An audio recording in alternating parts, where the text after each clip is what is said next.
Hello all. Today we're looking at the topic of social cognition in the brain. Social cognition is an essential aspect of how we navigate the world and interact with others. At its core, it involves the cognitive processes that enable us to understand and successfully manage social interactions. In this class, we'll look at the topic of social cognition as well as social cognitive skills. At the end of the lesson, we'll know more about our social interactions and how to improve our own social cognition. In today's class, we're going to look at the definition and domains of social cognition. We'll look at the social cognitive skills needed for successful social cognition, and we'll discuss the role of the brain in our social experiences. We'll include age-related changes as well as the impact of Alzheimer's disease. We will conclude with some ways to improve our own social cognition. What is social cognition? Well, social cognition is an essential aspect of how we navigate the world and interact with others. At its core, it involves the cognitive processes that enable us to understand and successfully manage social interactions. Think about a time when you're in a conversation, trying to interpret someone's tone of voice or facial expressions to figure out how they were feeling. Well, that's social cognition in action. The process begins with perception, the ability to notice and recognize social stimuli, such as someone's smile or a raised eyebrow or the way they move. From there, we move to interpretation, where we try to make sense of those signals. For instance, we might ask ourselves, are they happy, confused, or upset? Finally, it's about a response, deciding how to react based on what we've perceived and interpreted. Should we offer comfort, ask a question, or share a laugh? The ultimate goal of social cognition is to help us process social information in real time, make decisions based on social cues, and respond appropriately in a given context. For example, in a group setting, it allows us to pick up on the flow of conversation, understanding when it's our turn to speak and adapting our tone or words to fit the situation. Social cognition is deeply connected to the way we perceive and interpret the world around us. It starts with environmental signals. These signals include nonverbal cues like facial expressions, body language, and gestures, things that are subtle yet powerful forms of communication that help us understand what others are feeling or thinking. For example, a smile might indicate happiness, while crossed arms may signal discomfort or defensiveness. These signals form the foundation of our social interactions. To process these signals, our brain uses complex systems rooted in the cognitive science and information processing models. This means that when we see someone's facial expression or notice their posture, our brain works like a sophisticated computer, analyzing and interpreting the input to make sense of it in the context of the situation. But there's more to this than just observation and analysis.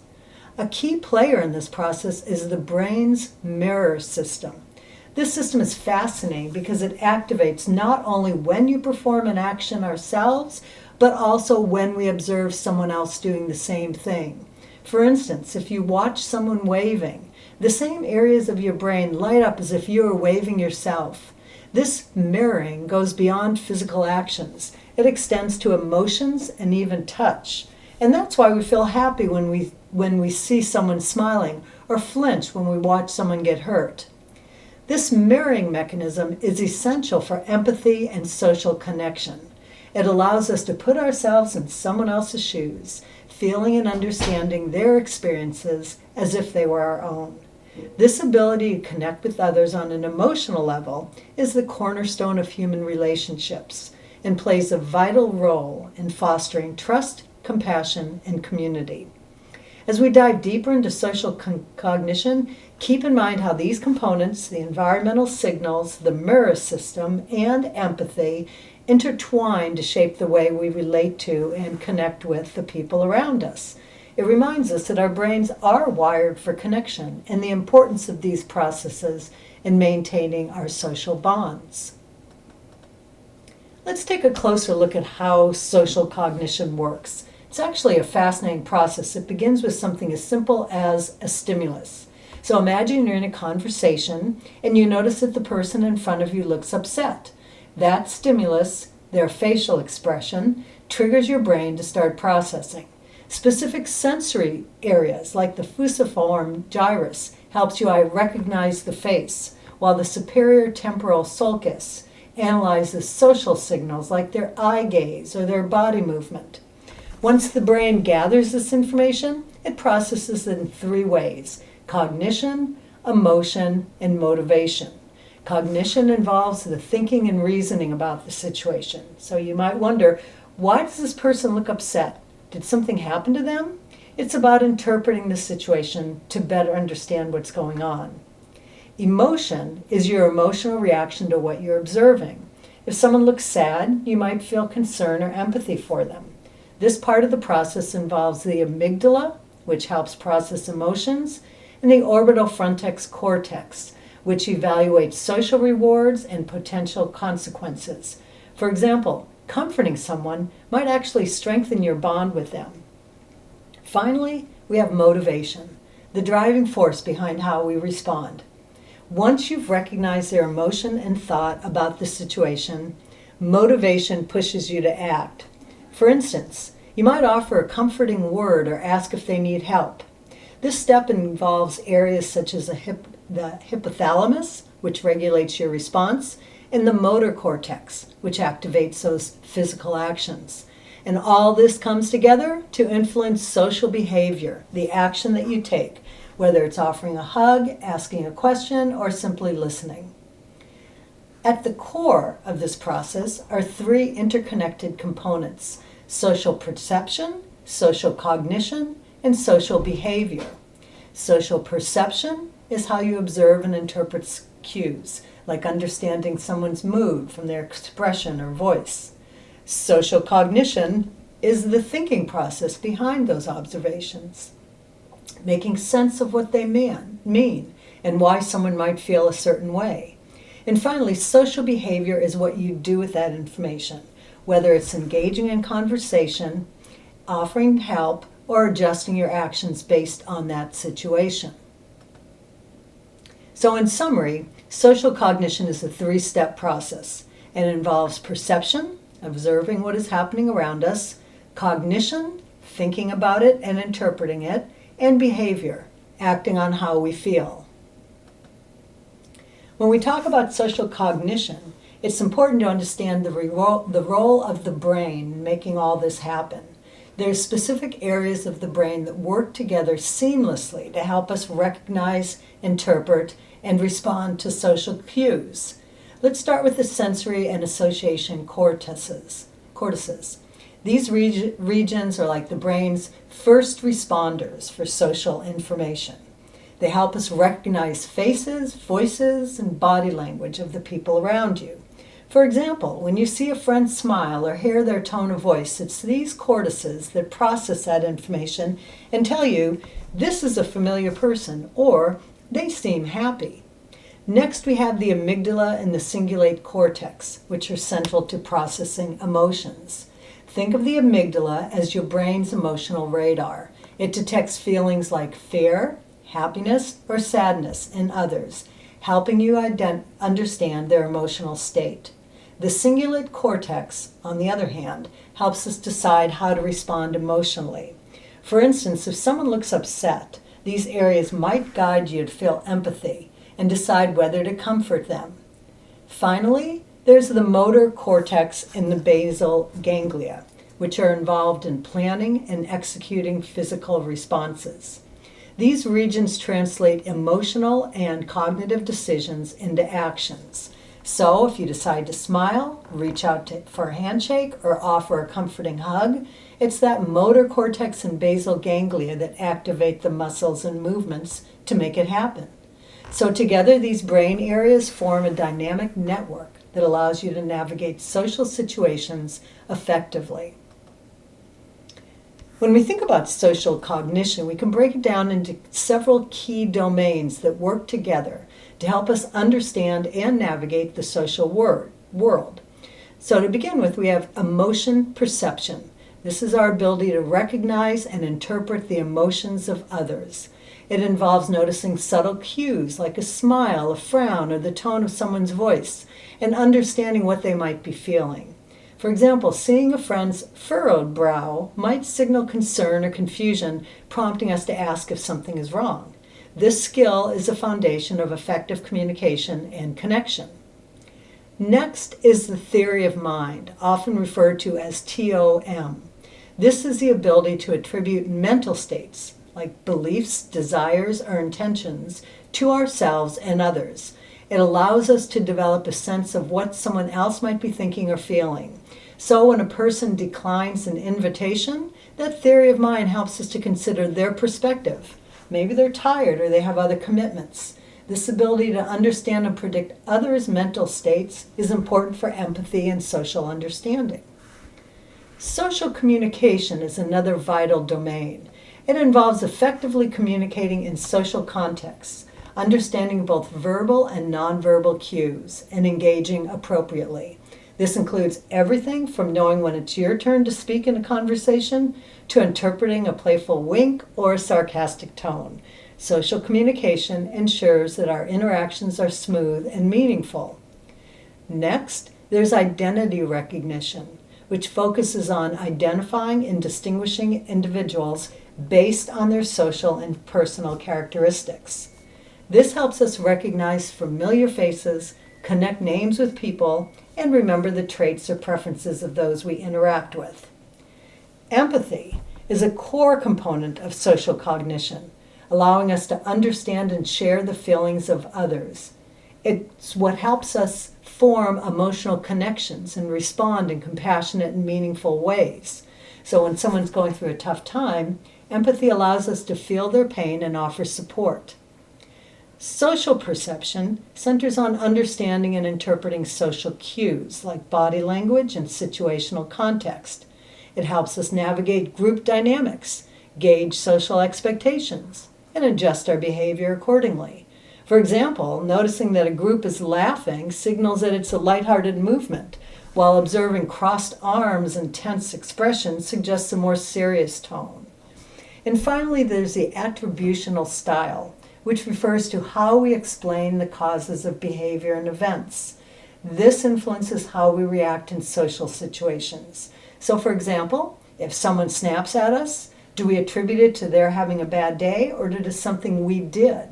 The way we make these attributions affects our responses and the quality of our relationships. Social communication is an essential part of how we communicate, connect with others, and navigate the social world. It can be broken down into 4 key components. The first is social interaction. That's a foundation of how we engage with others in various social settings. It involves skills like social reasoning, which helps us make sense of situation, and the ability to handle peer-related tasks, such as collaborating on a project or participating in group activities. Social interaction also includes resolving conflicts and navigating cultural influences, which are crucial for building and maintaining relationships. The second component is social cognition, which focuses on understanding and interpreting the emotions, intentions, and perspectives of others. This is where skills like emotional competence come in, our ability to recognize and manage emotions, both in ourselves and others. Joint attention is a critical aspect, allowing us to share focus with someone during a conversation, which fosters deeper connections. Executive functioning, which involves planning, decision-making, and regulating behavior, also plays a big role in managing social situations effectively. Next is pragmatics, which refer to the use of nonverbal communication. This involves things like body language, facial expression, and eye contacts. Pragmatics also involves maintaining conversations, understanding the intentions behind what someone says, and adhering to social scripts. For example, knowing how to greet someone appropriately or recognizing when it's your turn to speak in a conversation are some examples of pragmatic skills in action.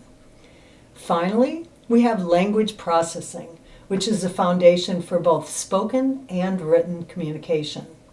This involves understanding and expressing language, including the use of grammar, sentence structure, and pronunciation. It's the mechanics of how we convey thoughts, share ideas, and connect in a deeper level using words. Identity recognition is a fundamental part of how we connect with others and understand ourselves within the social world. It involves the ability to identify and distinguish individuals based on both personal and social characteristics. It operates on two key levels: personal identity and social identity. Personal identity is all about who we are as individuals. So think of it as your unique self-portrait, shaped by the experiences and choices that you've made throughout your life. It includes things like your personality, your tastes, your achievements. For example, someone might identify as a creative person with a love for art, and someone else might value hard work and perseverance. Personal identity also encompasses aspects like gender and social class. On the other hand, social identity is about the groups we belong to and how those affiliations shape our sense of self. Some of these groups are self-selected, like the communities or organizations we choose to be part of, like your professional networks, your clubs, or some other group that you're passionate about. Other aspects of social identity are assigned at birth, such as age, race, ethnicity, gender, or nationality. So someone might identify themselves as part of an ethnic group, a religious community, or something similar. These group memberships play a significant role in how we see ourselves. Empathy is one of the most profound ways we connect with others, and it's a cornerstone of meaningful relationships. When we think about empathy, it's important to recognize that it's not just one single concept. There's actually 3 distinct types of empathy, each playing a unique role in how we understand and respond to others. The first is compassionate empathy, which is all about taking action. This is the kind of empathy that moves us to react and provide help in any way if someone is in need. For example, if a friend is struggling, compassionate empathy might lead us to offer a listening ear, run errands for them, or simply be present. Next is cognitive empathy, and that focuses on understanding. This type of empathy involves using your rational mind to understand another person's feelings, thoughts, or perspective. It's kind of like putting yourself in someone else's shoes, not emotionally, but intellectually. So if someone is upset about a project, cognitive empathy helps us think through their situation, understand their frustrations, and figure out how to communicate or support them efficiently. Finally, there's affective empathy, which is about truly feeling what someone else is experiencing. This type of empathy allows us to emotionally connect by sharing in another person's feelings. If someone is sad, we might feel their sadness with them. If they're joyful, we feel their happiness. Affective empathy creates a deep emotional bond, which allows us to connect on a heart-to-heart level. Social perception is one of the most critical aspects of how we navigate relationships and social interactions. At its heart, social perception is about understanding and interpreting social cues around us, which are being communicated in subtle and obvious ways. Starting with body language, which is one of the most universal types of social cues. You can learn a lot from someone's postures, gestures, or facial expressions. A simple crossed arm can signal defensiveness or discomfort, while a warm smile or nod may indicate friendliness or agreement. Body language often speaks louder than words, providing us with key insights on how someone is feeling or what they might be thinking. Another essential aspect of social perception is understanding the situational context. So this means interpreting social cues in relation to the environment or circumstances. For example, imagine walking into a meeting versus a casual gathering with friends. The context changes the way you interpret people's behavior and the expectations of how you should behave. By combining body language and situational context, Social perception allows you to read the room, so to speak. It helps you to understand what's happening around you, predict how others might respond, and adapt your own behavior accordingly. Up to this point, we've been discussing social cognition, which are those mental processes that help us to understand social situations. Next, we're going to look at social skills, those behaviors or actions that result from those cognitive processes. Social cognitive skills are the heart of how we interact with others, manage our emotions, and navigate the challenges of daily life. These skills are essential for effective communication. They build strong relationships and enhance our overall well-being. Let's take a closer look at the key social cognitive skills and how they impact us. First, there's self-awareness, which is all about understanding your own emotions, thoughts, and motives. It's the ability to recognize how you're feeling and why, and how those feelings might influence your behavior. For example, if you're feeling frustrated, self-awareness allows you to identify that emotion and understand its source rather than reacting impulsively. This skill forms a foundation for personal growth and emotional intelligence. Next is self-regulation, or the ability to manage and control your emotions. It's about staying calm under pressure, adapting to change, and responding thoughtfully rather than reactively. So, for example, if you're in a heated conversation, self-regulation allows you to take a step back, manage your emotions, and respond in a way that keeps the discussion productive. It's a skill that promotes resilience and helps maintain healthy relationships. Another critical skill is perspective taking, which is the ability to understand the mental states of others, their beliefs, desires, and emotions. This is a skill that allows us to put ourselves in someone else's shoes and see the world from their point of view. Problem solving is another vital skill. It involves identifying problems, generating solutions, and evaluating the best course of action. In social contexts, problem solving helps us to resolve conflicts, find compromises, and work through challenges. And then finally, there's communication, the ability to effectively express your thoughts and feelings while also understanding those of others. Strong communication skills are all about clarity, active listening, and adapting your message to the situation.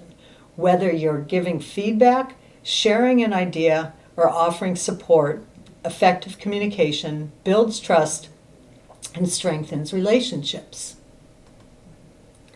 When we think about what makes us social beings, the brain plays an extraordinary role in shaping our interactions and connections.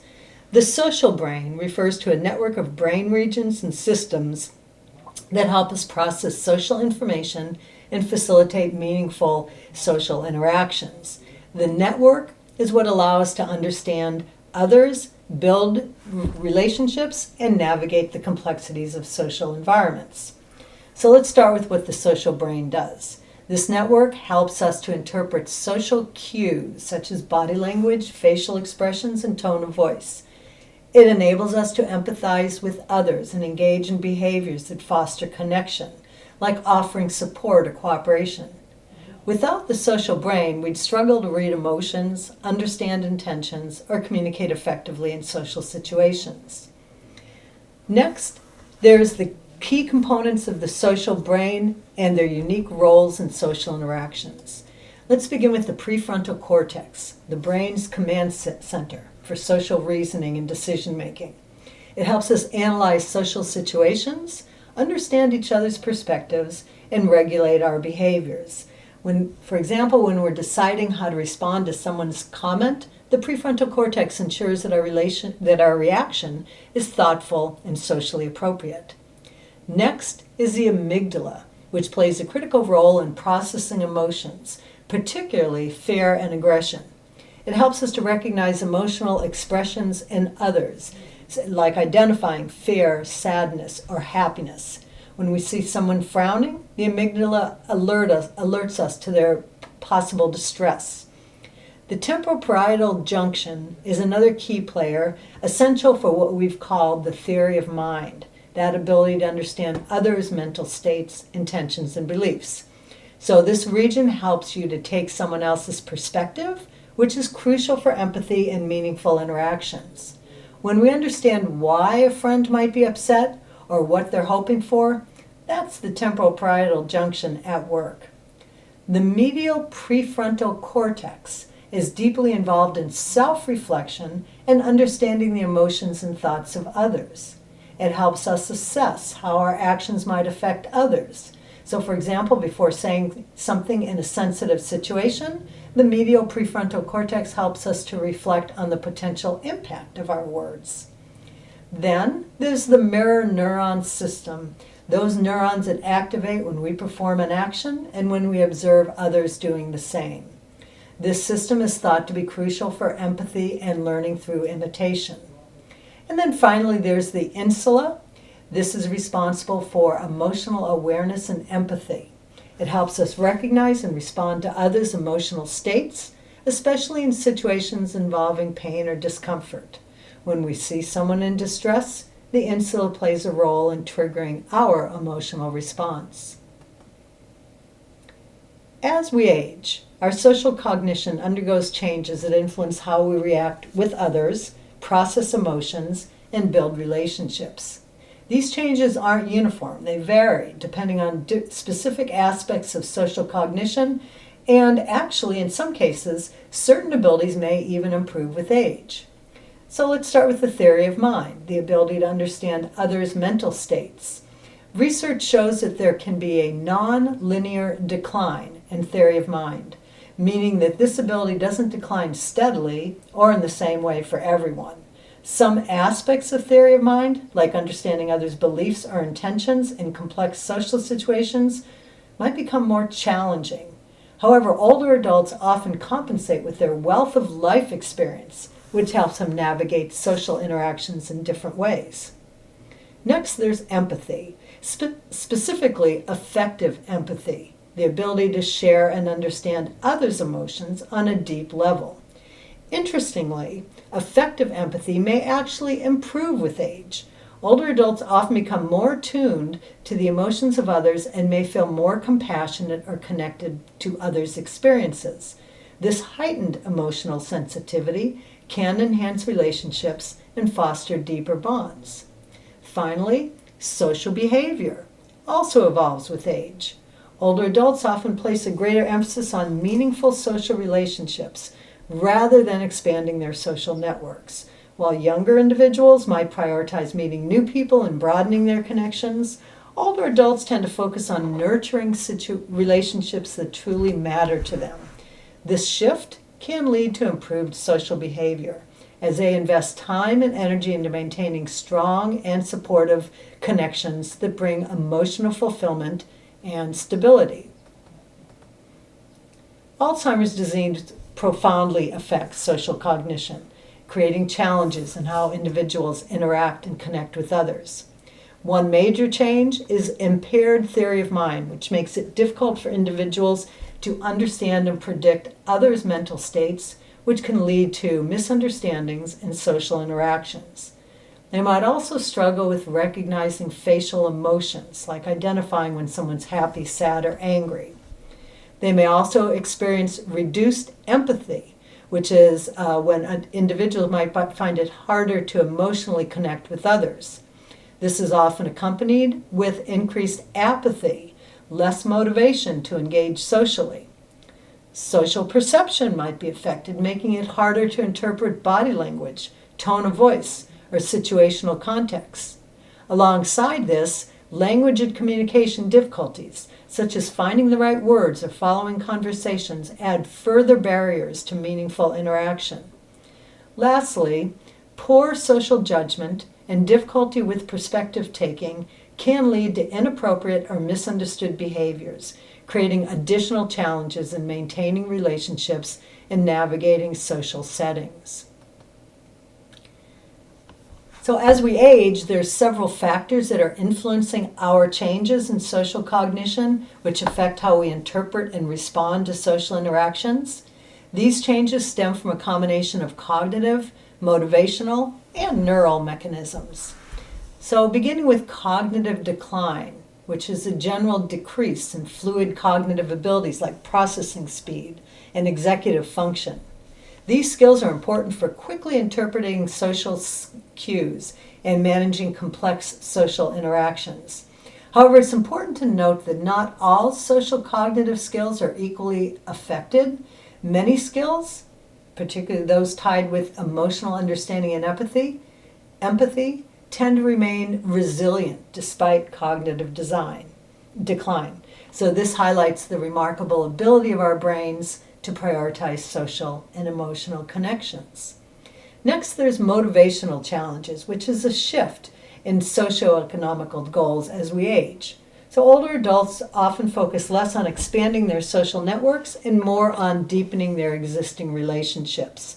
So this shift aligns with the goal of maximizing emotional satisfaction and creating meaningful connections. The third influence are the neuromechanisms, the changes in the brain that occur with aging. So that can include decreased functional connectivity within the default mode network. This is a brain network involved in introspection and understanding others' perspectives. This decline can affect how efficiently we process social information.